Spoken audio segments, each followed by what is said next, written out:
വയനാട് ഉരുൾപൊട്ടലിനെ തുടർന്ന് ഉണ്ടായ ദുരന്ത മേഖലയിൽ ഇപ്പോഴും ശക്തമായ തെരച്ചിൽ തന്നെയാണ് തുടർന്നുകൊണ്ടിരിക്കുന്നത്. കാണാതായവർക്ക് വേണ്ടിയുള്ള തെരച്ചിൽ 6ാം ദിവസവും പുരോഗമിക്കുന്നു. മുണ്ടക്കൈ, പുഞ്ചിരിമട്ടം പ്രദേശങ്ങളിൽ ആണ് പ്രധാനമായും തെരച്ചിൽ തുടർന്നുകൊണ്ടിരിക്കുന്നത്. ദൗത്യ സംഘങ്ങൾ പല വിഭാഗങ്ങളായി തിരിഞ്ഞ് ആണ് ഈ പ്രദേശങ്ങളിൽ ഉൾപ്പെടെ പരിശോധന ഊർജിതമാക്കിയിട്ടുള്ളത്.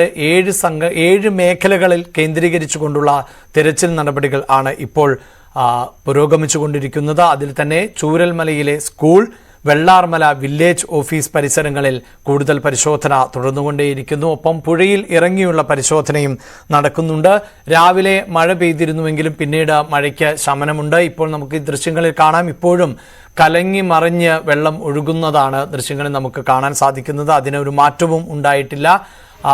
ഏതെങ്കിലും തരത്തിൽ ഈ ഒഴുകുന്ന വെള്ളത്തിന് ഇരു കരകളിലുമായി എവിടെയെങ്കിലുമൊക്കെ ആളുകൾ അല്ലെങ്കിൽ ശരീരാവശിഷ്ടങ്ങൾ ഉണ്ടോ എന്നത് സംബന്ധിച്ച തെരച്ചിലുകൾ ഉൾപ്പെടെ നടക്കുന്നുണ്ട്.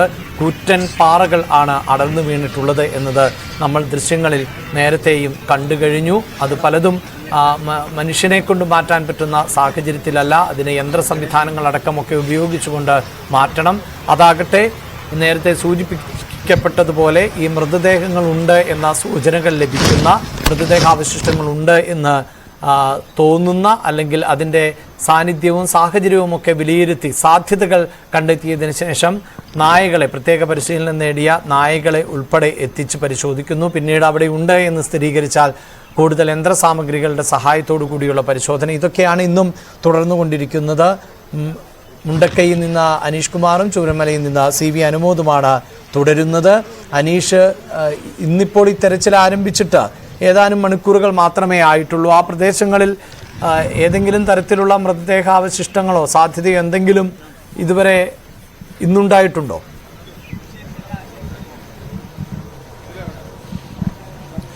ഇന്നത്തെ തെരച്ചിലിൽ കാര്യമായ ഒരു പുരോഗതി ഇതുവരെ ഉണ്ടായിട്ടില്ല. പല ഇടങ്ങളിലായി സന്നദ്ധ പ്രവർത്തകർ തെരച്ചിൽ നടത്തുന്നുണ്ട്. നമുക്ക് അറിയാം, മുണ്ടക്കയിലെ ഈ ഭാഗങ്ങളിലൊക്കെ പലവട്ടം തെരച്ചിൽ നടത്തിയതാണ്.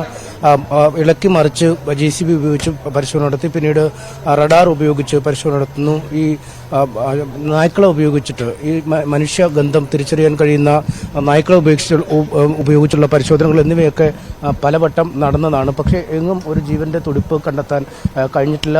കഴിഞ്ഞ ദിവസമാണ് ഒരു ചെറിയ ഹാർട്ട് ബീറ്റ്, ഒരു സ്തംഭനം ലഭിച്ചത്, ഹൃദയത്തിന്റെ മിടിപ്പ് ലഭിച്ചത്. പക്ഷേ അന്ന് പരിശോധന നടത്തിയെങ്കിലും മണിക്കൂറുകളോളം നീണ്ട പരിശോധനയ്ക്കൊടുവിലും അവിടെ നിന്നും ഒന്നും കണ്ടെത്താൻ കഴിയാത്ത ഒരു സാഹചര്യമുണ്ടായിരുന്നു. പക്ഷേ ഇപ്പോഴും വീണ്ടും ഒരു തവണ ഇളക്കി മറിച്ച മണ്ണ് വീണ്ടും ഇളക്കി മറിക്കുന്ന രീതിയിൽ, അല്ലെങ്കിൽ ഒരു വശത്തു നിന്നും മറ്റൊരു വശത്തേക്ക് ഇട്ട മണ്ണ് മാറ്റി വീണ്ടും ആ ഭാഗത്ത് പരിശോധന, അല്ലെങ്കിൽ വലിയ കൂനകളായി മാറിയിരിക്കുന്ന മൺകൂനകൾ പൂർണ്ണമായും നീക്കം ചെയ്ത ശേഷം ആഴത്തിലേക്ക് കുഴിച്ചുള്ള പരിശോധന, ഇങ്ങനെ പല രീതിയിലാണ് പരിശോധനകൾ നടക്കുന്നത്. പക്ഷേ ഒന്നും ലഭ്യമല്ലാത്ത ഒരു സാഹചര്യം. തുടർച്ചയായ 2ാം ദിനമാണ് ഇത്തരത്തിൽ. ഇന്നലെ ഒരു ശരീരാവശിഷ്ടം മാത്രമാണ് കിട്ടിയത്. ഇന്ന് ഇതുവരെ ഒരു സ്ഥലത്തു നിന്നും ഇത്തരത്തിൽ മൃതദേഹാവശിഷ്ടങ്ങളോ ഒന്നും ലഭിച്ചതായി റിപ്പോർട്ടുകളില്ല. ഇപ്പോഴും ഈ ചാലിയാർ പുഴയിൽ നിന്നാണ് ഇന്നലെയും 3 മൃതദേഹങ്ങൾ കണ്ടെടുക്കാൻ കഴിയുകയും ചെയ്ത് നമുക്ക് മനസ്സിലാക്കാൻ കഴിയുന്നതും ഈ ദൗത്യ സംഘങ്ങൾ സൈന്യമടക്കം പറയുന്നതും ഒരുപക്ഷെ ആളുകൾ കൂടുതലായി ആദ്യ ഉരുൾപൊട്ടൽ വന്നപ്പോൾ കുറച്ചുകൂടി ബലമേറിയ കെട്ടിടങ്ങളിൽ അഭയം പ്രാപിക്കുകയായിരിക്കാം ചെയ്തത്. ആ ഇടത്തേക്ക് 2ാമത്തെയും 3ാമത്തെയും ഉരുൾപൊട്ടൽ വന്നപ്പോൾ അവർ പൂർണ്ണമായും ഈ പുഴയിലെ മലവെള്ളപ്പാച്ചിലൂടെ ഒഴുകി താഴേക്ക് പോയി ഇരിക്കാനുള്ള സാധ്യതയാണ് ഉള്ളത്. വിശാലമായ ഒരു വനമേഖല താഴെയുണ്ട്. ആ വനത്തിലേക്ക് അടക്കം പരന്ന് ഒഴുകാനുള്ള സാധ്യത. ഒപ്പം ചാലിയാറിലെത്തിയപ്പോഴേക്കും ഈ മൃതദേഹങ്ങളൊക്കെ പലതായി ചിന്നിച്ചിതറിയൊക്കെ പോകാനുള്ള സാധ്യതയുമുണ്ട്. അതുകൊണ്ട് തന്നെ ഇവിടെ നടത്തുന്ന തെരച്ചിലുകളിൽ കാര്യമായ മൃതദേഹങ്ങൾ ഇനി കണ്ടെടുക്കാൻ കഴിയുമെന്ന വലിയ പ്രതീക്ഷയില്ല. പക്ഷേ മനുഷ്യജീവനുകളാണ് ഇത്. ഇപ്പോൾ തന്നെ ഔദ്യോഗിക കണക്കുകൾ അനുസരിച്ച് പോലും 200-ലധികം ആളുകളെയാണ് കണ്ടെത്താനുള്ളത്.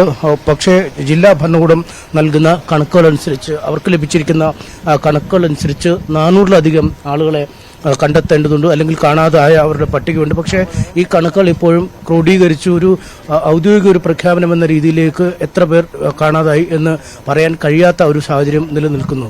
നേരത്തെ കേന്ദ്രമന്ത്രിയൊക്കെ പറഞ്ഞതുപോലെ വിനോദസഞ്ചാരികൾ എത്ര പേർ വന്നു എന്ന കാര്യത്തിൽ ഒരു കൃത്യമായ കണക്ക് ലഭ്യമല്ല. പലയിടങ്ങളിലായൊക്കെയാണ് ആളുകൾ താമസിക്കുന്നത്. ഒപ്പം മറ്റ് ഈ പാടികളിലും മറ്റും ഒക്കെ ജോലി ചെയ്യാനായി വന്ന തേയിലത്തോട്ടത്തിൽ ജോലി ചെയ്യാനായി വന്ന ഇതര സംസ്ഥാനക്കാരായ തൊഴിലാളികളുണ്ട്. അവരുടെ എണ്ണത്തിലും ഒരു കൃത്യമായ ഒരു രൂപം ഇപ്പോഴുമില്ല. അങ്ങനെ നിരവധി ആളുകൾ മണ്ണിനടിയിൽ കിടക്കുന്നു, അല്ലെങ്കിൽ ഈ അവശിഷ്ടങ്ങൾക്കൊപ്പം താഴേക്ക് ഒഴുകിപ്പോയി എന്ന് കണക്കാക്കുന്നതുകൊണ്ട് തന്നെ അന്വേഷണം തുടരുക തന്നെയാണ്. അവസാന തീരുമാനമാവുന്നത് വരെ, അല്ലെങ്കിൽ ഈ നാട്ടിലെ ആളുകളുടെ ഉറ്റവരും ഉടയവരും ഒക്കെയാണ് ഈ മണ്ണിൽ കിടക്കുന്നത്.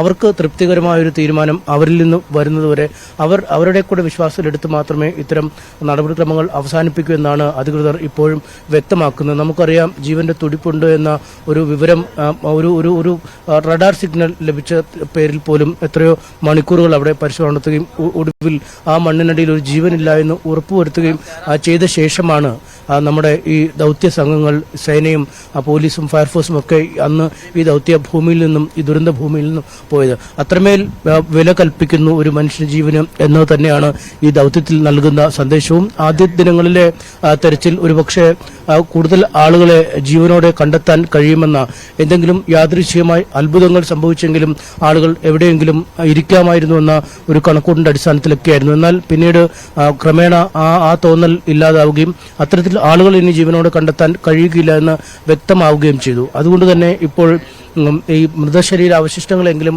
കണ്ടെടുത്ത് അവരുടെ ഉറ്റവർക്ക് കൈമാറാൻ കഴിയുമോ എന്നൊരു കണക്കൂട്ടൽ തന്നെയാണ് അധികൃതർക്കുള്ളത്. നമുക്കറിയാം, ഇപ്പോഴും മോർച്ചറികളിൽ,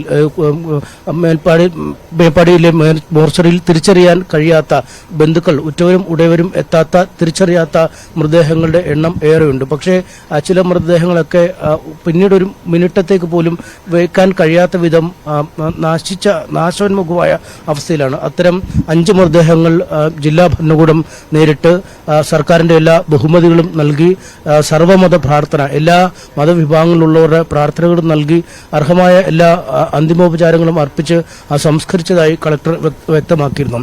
മറ്റുള്ള ചില ആളുകളൊക്കെ ഒരുപക്ഷെ ഉറ്റവരും ഉടയവരുമെല്ലാം, ഒരു കുടുംബത്തിലെ മുഴുവൻ ആളുകളും മരിച്ചുപോയ ആളുകളുണ്ടാവും. അവർക്കായി തെരഞ്ഞു വരാൻ പോലും ആളുകളില്ലാത്തവർ ഉണ്ടാവാം. അങ്ങനെയുള്ള ആളുകളും ഇത്തരം ദുരന്തത്തിൽ മരിച്ചു പോയിരിക്കുന്നു. അതാണ്, ഒരു കുടുംബത്തിൽ ഒരാൾ പോലും ശേഷിക്കാത്ത തരത്തിലൊക്കെ നിരവധി കുടുംബങ്ങൾ ആണ് ഇല്ലാതായി പോയിട്ടുള്ളത്. ആ കുടുംബങ്ങളിൽ പലരും ഇപ്പോഴും മണ്ണിനടിയിൽ കുടുങ്ങിക്കിടക്കുന്നുണ്ടാകാം. അത് മൃതദേഹമായി മാറിയെങ്കിൽ പോലും അതിൻ്റെ ഒരംശമെങ്കിലും കണ്ടെത്താൻ പറ്റുമോ എന്നുള്ള തരത്തിലുള്ള തെരച്ചിലാണ് ഇപ്പോഴും തുടർന്നുകൊണ്ടിരിക്കുന്നത്. ഇങ്ങനെ മണ്ണിനടിയിൽ പെട്ടുപോയവരെ കണ്ടെത്താനുള്ള സൈന്യത്തിന്റെ നേതൃത്വത്തിൽ കണ്ടെത്തുന്നതിന് വേണ്ടിയുള്ള തെരച്ചിൽ നടക്കുമ്പോൾ അവിടെ റഡാർ ഉപയോഗിച്ചുകൊണ്ടുള്ള പരിശോധനയടക്കമാണ് പുരോഗമിച്ചുകൊണ്ടിരിക്കുന്നത്. ഡൽഹിയിൽ നിന്ന് ഇത്തരത്തിലുള്ള റഡാർ സംവിധാനം കഴിഞ്ഞ ദിവസം ആണ് എത്തിച്ചത്. മനുഷ്യ ശരീരം മണ്ണിനടിയിൽ ഉൾപ്പെടെ ഉണ്ടെങ്കിൽ കണ്ടെത്താൻ പറ്റുന്ന അത്യാധുനിക ഉപകരണങ്ങൾ ഉൾപ്പെടെ ഈ അപകട സ്ഥലത്തേക്ക് എത്തിച്ചുകൊണ്ടുള്ള പരിശോധനയാണ് ഇന്ന് ആരംഭിച്ചിട്ടുള്ളത്. ചാലിയാറിൽ ഉൾപ്പെടെ കൂടുതൽ മൃതദേഹങ്ങൾ കണ്ടെത്താൻ ശ്രമം തുടരുകയാണ് എന്ന് വയനാട് ജില്ലാ കളക്ടർ DR മേഘശ്രീ പറഞ്ഞു. നേരത്തെ സൂചിപ്പിച്ച റഡാർ ഉൾപ്പെടെയുള്ള ആധുനിക സംവിധാനങ്ങൾ ഈ തെരച്ചിലിന്റെ ഭാഗമായി പ്രയോജനപ്പെടുത്തുന്നുണ്ട് എന്നും